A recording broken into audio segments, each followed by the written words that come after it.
How deep is your love? How deep is your love? Is it like suffering deep, going through changes deep, overcoming hard times deep? Overcoming really hard times deep. How deep is your love? Is it deeper than romance, deeper than uncertainty? Is it deeper than children with hard heads? How deep is your love? Is it deeper than a job? Is your love really deep? Is it unrestricted deep? Is it unqualified deep? Is it deep enough to change you from what enslaves you? How deep is your love? Is it manufactured deep, processed deep, or frozen deep to be thawed out when things get to be too deep for you? How deep is your love? Is it like sacrifice deep, doing without deep, spirit-filled deep, overcoming deep, transforming deep, never-ending deep? How deep is your love? How deep is your love? How deep is your love? How deep is your love? How deep? Good afternoon to the American Federation of Teachers. Welcome to the city of Detroit.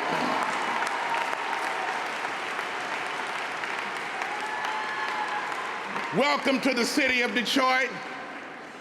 I want to thank Ruby, and I want to thank Keith, and I want to thank all the folk from Detroit and your fantabulous, spirit-filled, energetic, fist-packing, articulate, ain't scared of nobody, President Reingard. I want to thank her and acknowledge her. And I want to thank all of the officers, my good friend David Hecker, and those who are bold enough to have Wendell Anthony from Central High School here in the city of Detroit come to Cobo Center and speak to you on this Saturday afternoon. Welcome to all of you, because you are those who carry the most noble responsibility in our nation, because you teach our children, you teach the future, you preserve the heritage, you continue the tradition, because many of you, when you went to college, when you grew up, when you went to grad school, when you got your first job, you were so committed to this profession. You were so committed to saying, I'm going to change the world. You were so committed to teaching children that would not hear. You were so committed to taking money out of your pocket to make sure you had all the supplies that you needed. You were so committed to teaching where the parents brought their children to school, whether they talked to you. You were so committed.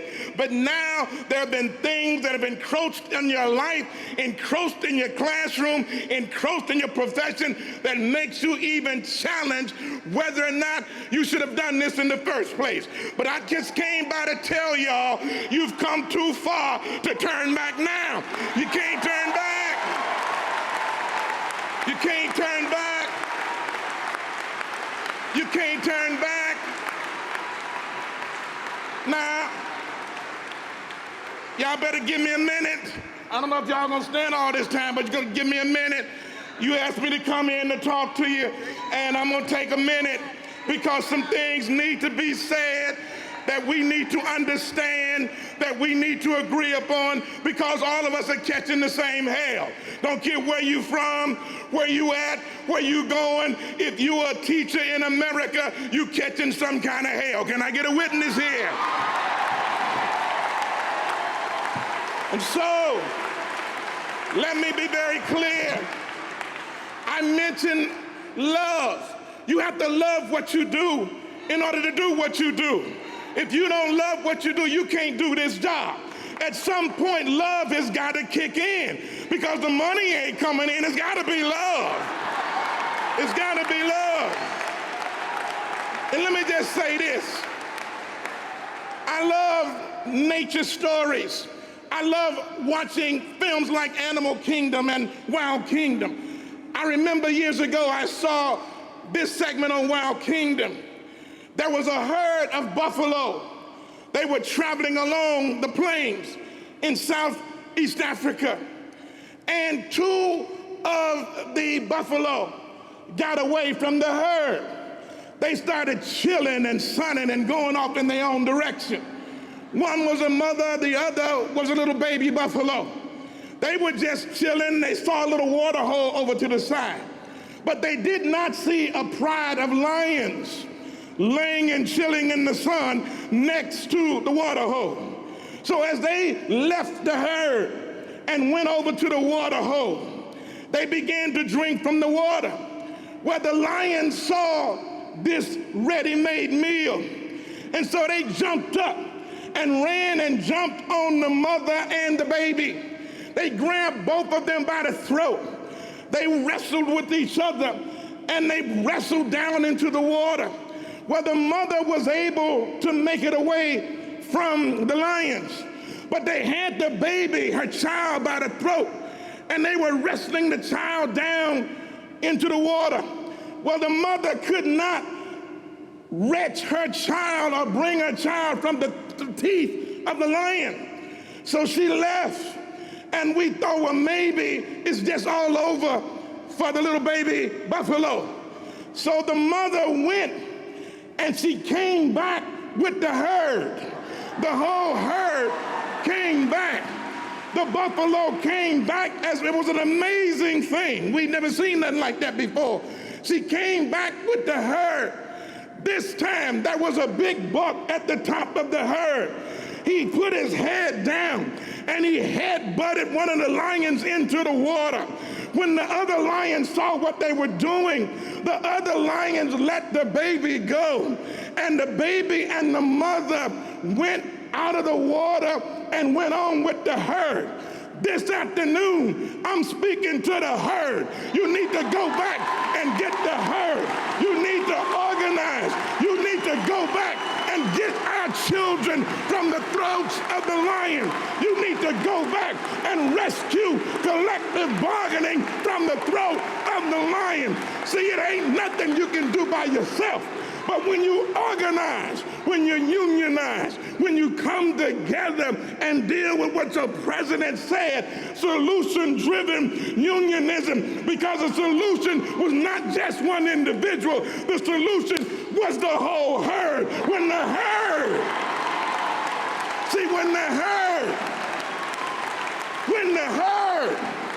comes together, what's in the herd?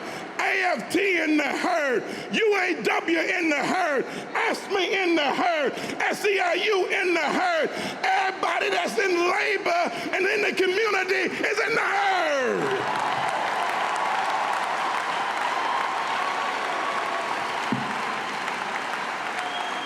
You see, beloved, give me a minute, y'all, give me a minute. You see, beloved, in 2010, we were heard, but we did not play our trump card. Some of you know about bid whist. Anybody ever play bid whist? Raise your hand. You know when you should have been studying in college, you was in a union hall playing, Lord have mercy. But at any rate, bid whist. Yes, we did, like the president said. We did, as a nation and as a people, take a shellacking. But it was a shellacking that was not necessary. We did not use our trump card that we had in our hand. What was that card? We put national health care on the table for the nation, but we didn't play it. We saved the financial institution of the nation, but we didn't play it. We saved the U.S. auto industry for the world, but we did not play it. We saved and we moved to consolidate jobs that were being lost at $700,000 a month, but we didn't pay it. We had so much at our disposal, but we did not pay it. We allowed the imitators to take credit for the originators, and the originators acted like the imitators for freedom and democracy. And instead of saying, yes, we did, we acted like, no, we didn't. I'm looking at the Trump card. Our Trump card is our coming together as people and articulating that which makes us have more in common than we do have in conflict. You see, in the game of Trumps, we need to shuffle the deck and come up with a new deal. In the game of bid whist, it is used to play to get the most trumps, be they spades, be they hearts, be they diamonds or clubs. The objective is to beat your partner so you can either pass or bid. When you pass, that means you ain't got nothing. When you bid, that means you got something. Many of us took a pass in the party in labor unions, and we let the other folk put down on us what we should have been putting on ourselves. This is 2012. I'm telling you, beloved, we are in a situation where folk are bidding on us and we are passing. They want to end collective bargaining as opposed to bargaining to benefit the collective. We need to understand that you are here in the state of Michigan and the city of Detroit. We are at the center of the predominant issues of labor, education, collective bargaining, voter suppression, and state takeovers. For us, the real question here is, will Michigan become the new Mississippi? And I don't want to say that because it'll give Mississippi a bad name. You are the AFT. You were founded in 1916 when Samuel Gompers welcomed you into the fold. At that time, you operated from a 5-room bungalow in Chicago. Your financial secretary, Freeland Stecker, put you in a 1-room situation. Well, today, some 96 years later, there are those who want to send you back to a 1-room bungalow. You have already checked this out. I'm talking about y'all. You have already gone through depression, low salaries, economic insecurity, female teachers. Yes, for the women who are teachers in here, you were forced to wear skirts or certain lengths, mandated to keep galoshes buckled up, not to receive gentlemen callers more than 3 times a week, and you had to teach a Sunday school class if you were a female teacher. Loyalty oaths were required in some locals, and teachers were dismissed if they joined the AFT or for working on school board election campaigns. That was years ago. You have come through the fight over collective bargaining. That was years ago. You have come through a time when Albert Shanker was a relentless fighter on the issues, a leader for human and civil rights. The teeth of the AFT have been cut on the front lines of struggle, negotiation, education, work, sacrifice, and contribution to the very growth and life of our nation. See, I just came by to tell you, you can't stop now. You have come too far to let anything or anybody turn you around. You can't let nothing prevent your forward movement and your continuous growth. You see, we live at a time when everyone mouths shared sacrifice and standing on principles, but so often it is the people who make the sacrifice and other folks get the sharing, leaving you to stand on empty promises while many of them stand on economic highways paved by the people. We cannot, as a nation, continue to prioritize product over people. Children are not commodities. Let me say that again. Children are not commodities. They are the future of our nation. We cannot continue to say education, jobs, and people are priorities, but we don't reflect none of this in our budget. We cannot isolate education from joblessness, homelessness, and hopelessness. If we have a state emergency, then let's operate on the total system.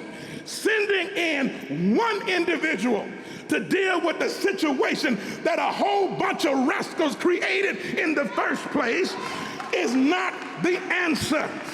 Emergency managers have not significantly demonstrated at any level that they can manage us out of this quagmire. Beloved, here in the state of Michigan, we live under Public Act 4. It is applied to cities where African American populations happen to be. Benton Harbor, Pontiac, Highland Park, Flint, Ecorse, Detroit is under a consent decree.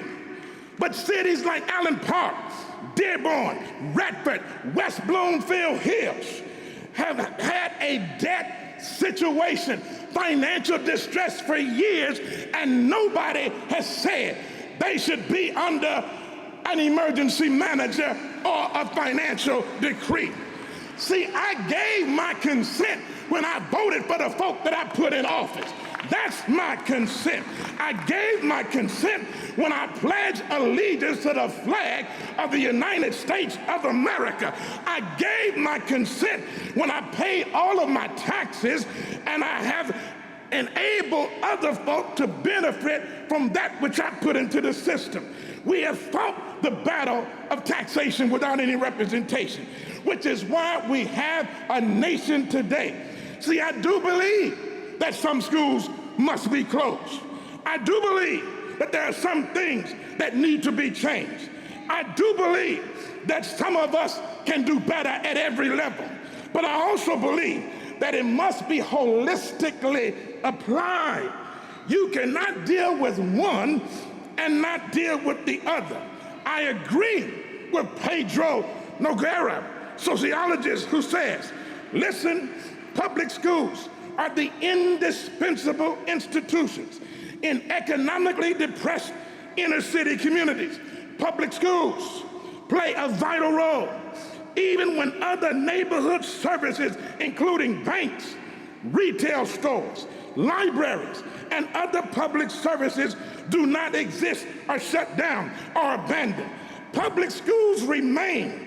Urban public schools frequently serve as important social welfare institutions. They do so because those charged with educating poor children generally recognize that it is impossible to serve academic needs without simultaneously addressing their basic need for help and safety. For many of these children, schools provide a source of stability that is often not provided in other parts of their lives. They are far more safer in schools than in communities in which they live. You know that because you're in them.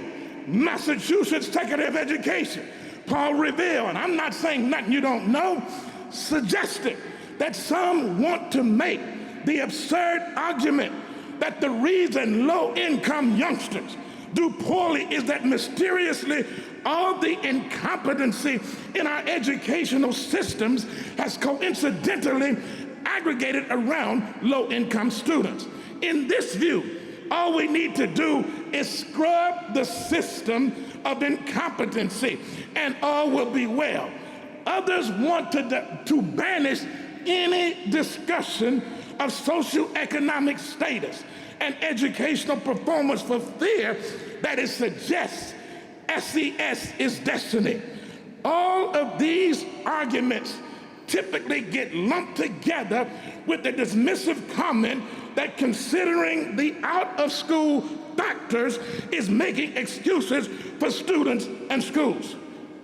Beloved, if I walk by abandoned and burned buildings every day, if I go home to where daddy ain't got no job and the state just ended aid to my mama and my brothers and my sisters who needed something extra in order to make it, if I live in a community where the foreclosure rate is the highest in the nation, if I come home to a neighborhood where the street lights ain't working and the police are being laid off due to budget cuts and the firefighters can't get to your place and the EMS is late arriving because they don't have enough labor to get the job done, then I might be less than enthusiastic about doing some calculus in your room, because I can't calculate or navigate my situation out in the street.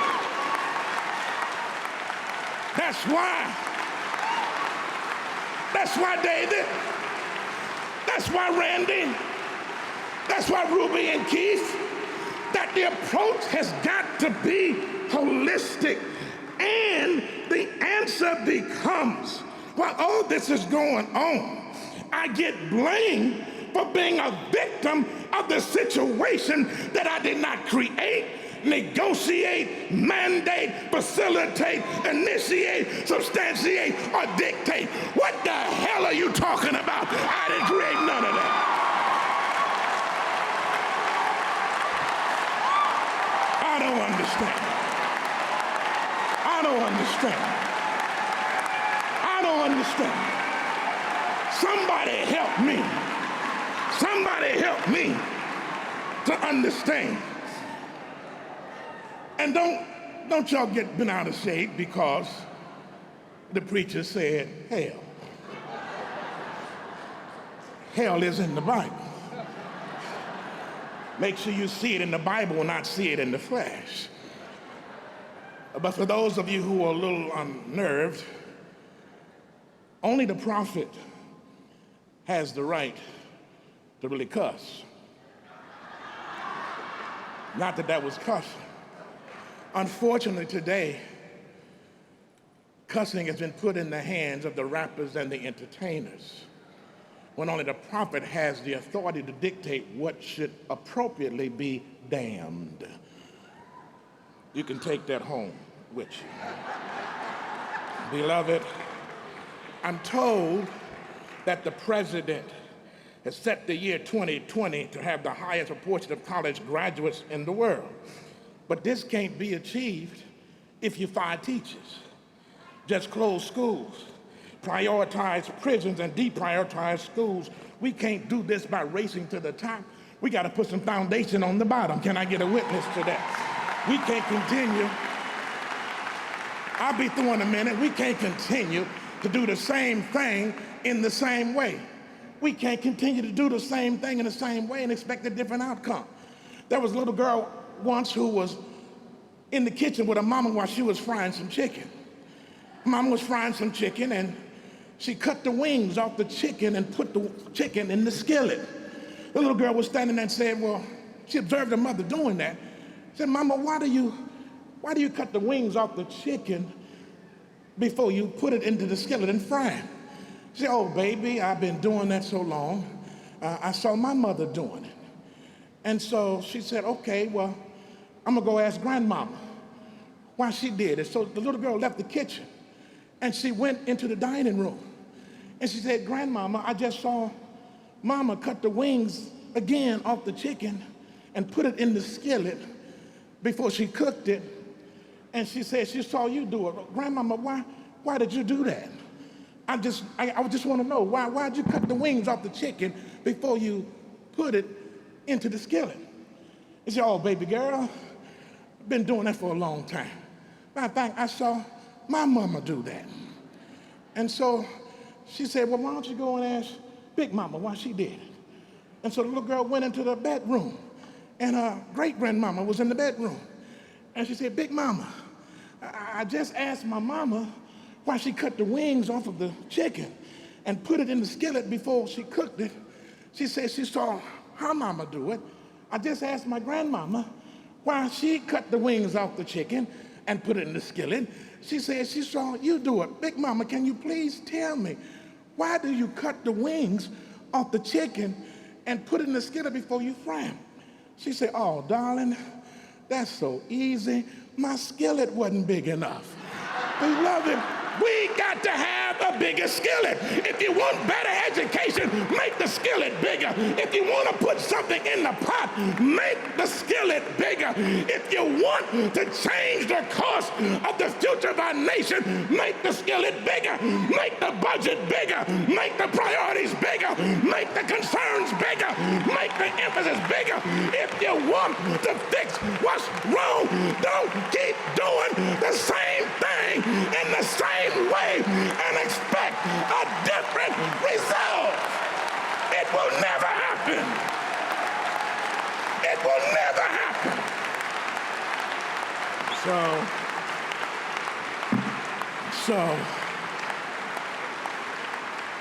So beloved, I just want you to know our priorities need to change. Last Friday, when you saw the young man who went into the Aurora Theater in Colorado and shot up and killing 12 people and wounding 58 others, calling himself the Joker, the leader of the free world, our president called a time out and said, let's pray. The guy who wants to take his job, Willard Mitt Romney, called a time out from campaigning and said, let's pray. Why is it that only after such tragedies that we can pause for a minute and reflect on things that most of us would agree are just common sense and necessary and harmonious and in unity because they are morally and humanly right? Even Scripture says how good and how pleasant it is when brothers and sisters can dwell together in unity. Beloved, hear this. Having a personal piety without a public policy still leaves you in social agony. Having a personal piety without a public policy still leaves you in social agony. In other words, it don't do me no good because you say you're concerned if you don't put no fruit on the table. It don't do me no good if you say you're concerned about education in our nation if you don't prioritize that in your budget. It don't do me no good because you mean well, but you don't do well. There's an old African proverb that says, even the smallest deed is better than the greatest intention. So many of us have intentions, but we don't do the deed. You have the greatest intention to get your assignment in, to get your curriculum reports in. Intentions are not deeds. The deed is getting it in. That's what you tell your students. Miss Brown, I intended to get my math assignment in, but I had practice. Well, that's a good thing, but you got to cut out a slice of time to get your assignment in so you can go to practice, because I need you to practice for me just like you practice for the coach. Can I get a witness to that? And so, beloved, a recent study by the National Nonprofit Treatment Center entitled No Room in the Inn suggests that in Michigan and across the country, in states and the county jails, they have become the largest mental health institutions, while police officers have become ineffectual frontline mental health workers. They are not prepared. That's not their job, but they are unequipped, but they're forced to deal with that. The result is mentally ill people are flooding emergency rooms, more mentally ill people homeless, and more in the criminal justice system. The report recommends a minimum of 50 public psychiatric hospital beds per 100,000. In England, they have 63 per 100,000. On a per capita basis, in our nation, we now provide 14 beds per state per 100,000. That is the same ratio as we provided in the year 1850. How are you going to prioritize that when your budget deprioritizes that? How are you going to say you love me if you don't court me? They ain't even trying to court us no more, which shows that the love thing has gone down. Beloved, you're going to reap what you sow. You're going to reap what you sow. How can you prioritize this if you continue to sow? If you sow bad education, you're going to reap bad education. If you sow cuts in education and then cuts in health care and cuts in scholarship and cuts in wages, and ain't nobody with anybody able to buy 6,000 rounds of ammunition if you can buy an AK-47 or M16 on the street just to have it in your house? If you can go to a voting booth in Texas and use your gun permit to register to vote, but you can't use your college ID to register to vote, then what the hell are you creating in our nation? What are you creating?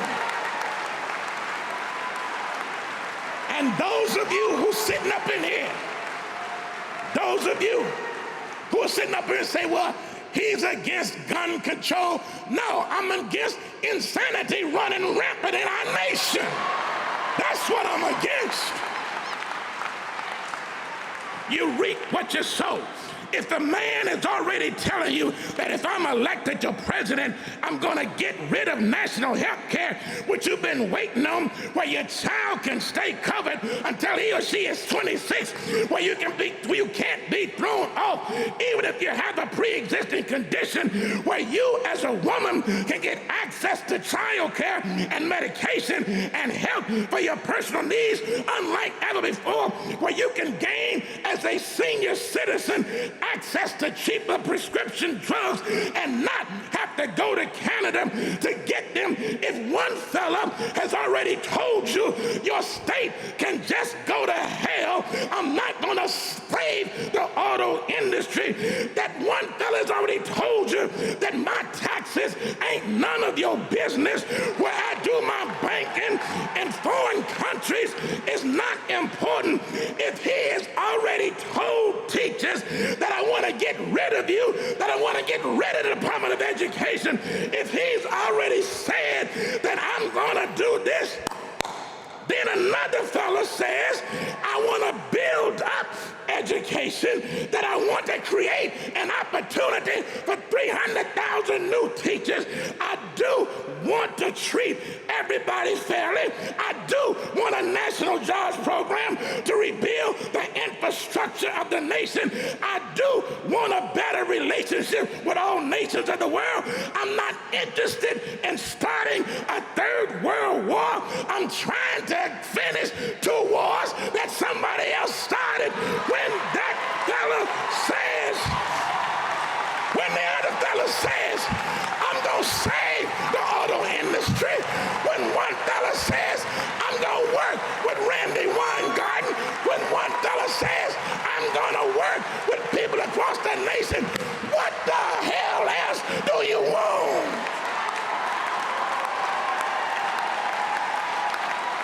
What else do you want? So I just came by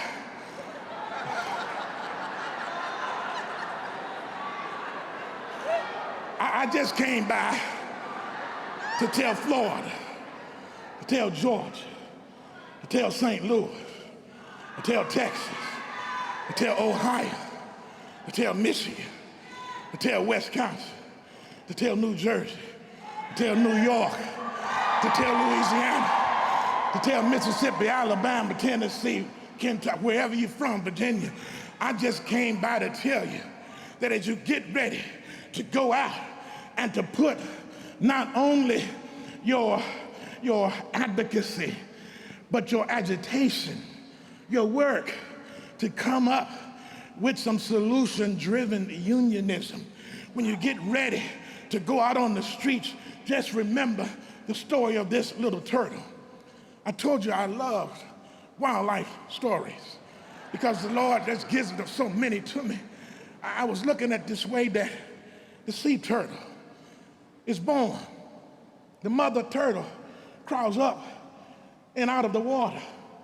She comes on the beach and she digs a hole in the sand and she lays between 100 and 200 eggs.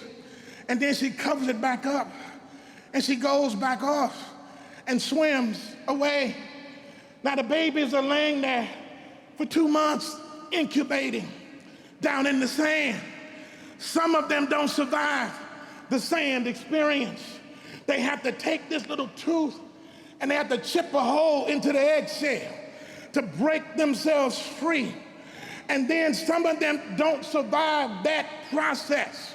But those that do keep on moving. And then when they get up out of the sand, the first thing that they're exposed to is the hot, blazing sun. And that takes some of them out. And the rest that are left, they just keep on moving. And then those that are left on the seashore trying to make their way to the water, it takes them about 2 days to get to the water, all of them. And they're born, and they're like 1.5 inches in length. But if they make it from the sand through the sun, then the seagulls swoop down on them, and they pluck them up, and they start consuming and eating them. But those that are left, they keep on moving. And then, if they make it, there are animals that come from the forest, and they have a feast because they see these little sea turtles, and they eat a bunch. But the rest that are left, they keep on moving. And then finally, if they get to the water, the rushing tide pushes them away from the water, and some of them drown trying to get into the water. But those that are left, they keep on moving. And then when they get into the water, the big fish that's been waiting on them start eating them up. But those that are left, they keep on moving. My brothers and my sisters, the real thing about this, that these little sea turtles have been around for 110 million years. They were here before the dinosaur. The ones that make it grow to be 2,000 pounds in weight. They live to be 120 years of age. They are 5 to 7 feet in length. They have been living longer than you and I can imagine.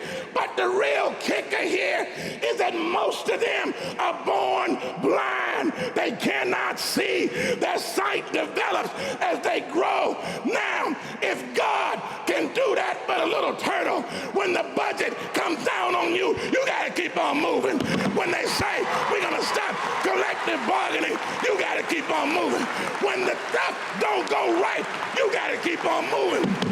When the money ain't coming in, you got to keep on moving. When you get mad at your principal, you got to keep on moving. When the parents ain't doing what they're supposed to do, you got to keep on moving. When an emergency manager says, I ain't gonna work with you, you got to keep on moving, because the turtle walks by faith, not by sight. What will you walk by? God bless you.